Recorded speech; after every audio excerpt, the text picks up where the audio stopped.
Untuk informasi lebih lengkap dan berita terkait, jangan lupa klik link di deskripsi. Install juga aplikasi CNBC Indonesia di App Store maupun di Play Store dan please subscribe ya guys. Satu hal yang menarik itu adalah beberapa bulan terakhir PMI manufaktur kita itu cenderung yo-yo, kadang ekspansi, kadang tidak ekspansi. Ini menariknya saya bacakan ini statement dari market ya, market yang mengumpulkan data PMI. Market itu mengatakan bahwa perpindahan ke PSBB transisi, ini terutama untuk di Jakarta, memberikan dorongan bagi sektor manufaktur Indonesia pada pertengahan triwulan keempat dengan data PMI menunjukkan peningkatan kondisi bisnis selama bulan November. Di sini ditunjukkan bahwa memang kembalinya kita ke ekspansi itu terjadi karena PSBB-nya diperlonggar. Kalau kita kembali ke PSBB ketat, misalnya di bulan Desember, kita bisa menghadapi kondisi manufaktur yang turun lagi. Kira-kira seperti itu, Mbak. Jadinya untuk menstabilkan PMI ini bisa di angka terus-terusan ekspansi, kita juga harus menjaga kesehatan kita sehingga kesehatan masyarakat, sehingga kita tidak kembali lagi ke PSBB. Tapi di sisi lain juga dikatakan bahwa optimisme yang muncul ini dari statement market itu didorong oleh sektor produksi bukan konsumsi. Karena ceritanya itu lebih pada pembukaan kembali pabrik dan adanya pekerjaan-pekerjaan yang belum selesai sebelumnya. Tapi kenaikan pada penjualan itu masih lemah.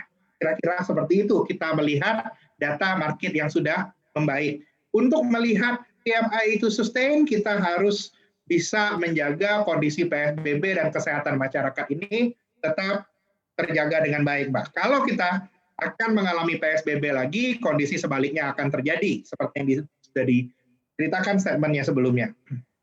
Nah, ini kemudian yang membuat was-was dan cemas ya, karena kasus COVID-19 dari hari ke hari terus meningkat, bahkan kita menyaksikan pemimpin-pemimpin daerah ini juga terjangkit COVID-19. Sebaiknya seperti apa kalau kita misalnya tidak mau mengorbankan ekspansi manufaktur kita ini kalau misalnya dilakukan rem darurat?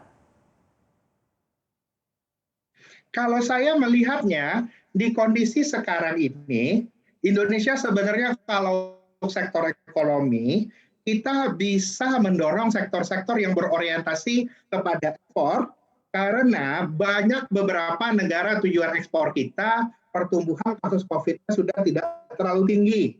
Contohnya sama kita ketahui, China itu sudah pertumbuhan kasus COVID-nya tidak setinggi yang lainnya dan ekonominya sudah ekspansi. Kita bisa lebih memfokuskan pertumbuhan ekonomi kita kepada sektor-sektor yang berbasis dengan ekspor. Karena kalau hal seperti ini dibiarkan untuk di domestik, Mbak, kita bisa akan menghadapi ekonomi domestik yang naik turun sentimennya dengan tingkat kepercayaan pelaku pasar yang cenderung turun. Jadinya kalau saya lebih menyarankan kepada pemerintah dan juga sektor swasta untuk meningkatkan disiplin pada program-program kesehatan. Karena tanpa adanya disiplin program kesehatan dan membaiknya kepercayaan masyarakat terkait dengan adanya kasus COVID ini dan perkembangannya ke depan, untuk memiliki sentimen kondisi ekonomi domestik yang baik, itu butuh effort yang luar biasa.